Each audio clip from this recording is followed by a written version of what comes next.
For years, he was one of the most powerful men in West Africa. Presidents knew his name, soldiers followed his influence, governments negotiated with him, and across a region already struggling with war and political instability, his decisions would eventually reach far beyond the borders of his own country. But power has a strange way of making people believe they are untouchable, until the day everything changes. Imagine waking up knowing that the country you once ruled is no longer protecting you. Your allies are disappearing. International authorities want you arrested, and somewhere thousands of miles away, a courtroom is waiting. But there was one problem. You were still a former president, and you were still free. For years, this man moved through a world of presidents, rebels, soldiers, businessmen, and diplomats. His story crossed borders: Liberia, Sierra Leone, Guinea, Nigeria, and eventually Europe. But behind those countries was a much darker story: a civil war, a struggle for power, diamonds, weapons, and allegations of some of the most serious crimes committed during the brutal conflict in Sierra Leone. Then, in 2006, everything changed. A former African president, who had once held enormous political power, was now a fugitive, and the people searching for him were getting closer. But this wasn't the beginning of his story. It was the consequence of everything that had come before it. So, how did a man who once ruled Liberia end up before an international court? And what happened when the courtroom finally had the power to decide his fate? His name was Charles Taylor. And this is the story of how power, war, and politics eventually led one of Africa's most controversial leaders to a prison cell. To understand Charles Taylor, we have to go back to Liberia. In December 1989, Taylor launched an armed rebellion against the government of Liberian President Samuel Doe. His movement, the National Patriotic Front of Liberia, quickly became a major force in the country's civil war. But Liberia's conflict would not remain a simple fight between two sides. Multiple armed factions emerged. The country became increasingly unstable,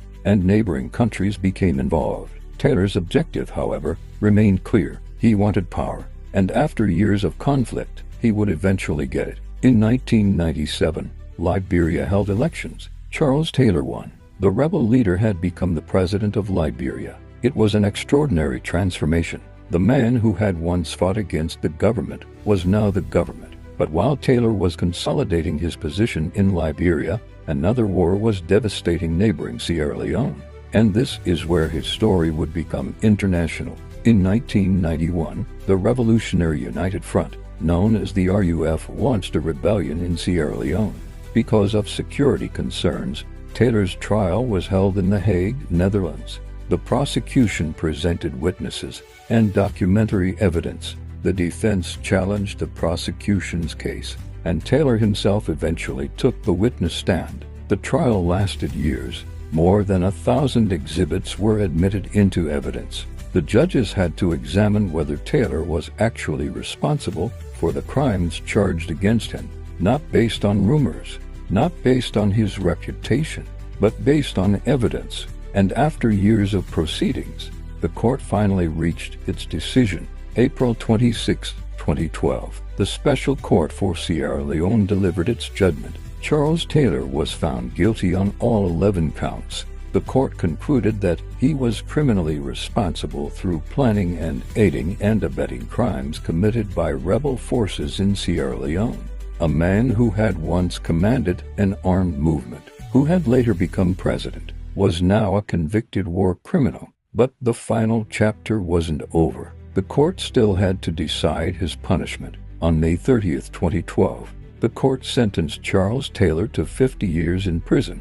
Taylor appealed, but in September 2013, the appeals chamber unanimously upheld both his conviction and his sentence. The legal battle was over. So they laid my hand on a mango chick. It's a very new axe.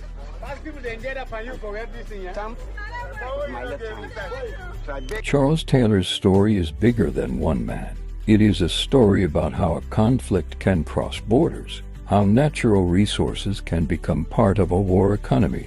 But his case also established an important precedent. Taylor became the first former head of state since the Nuremberg trials to be convicted by an international criminal tribunal.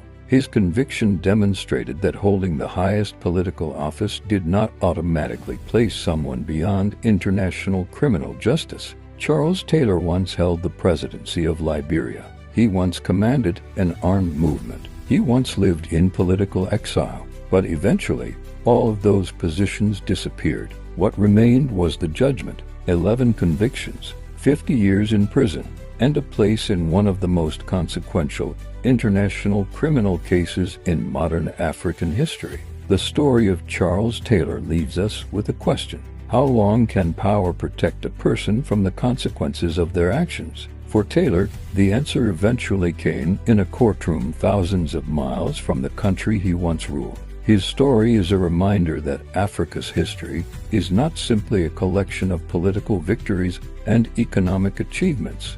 It also contains stories of conflict, power, ambition, and accountability, and some of those stories are still waiting to be told.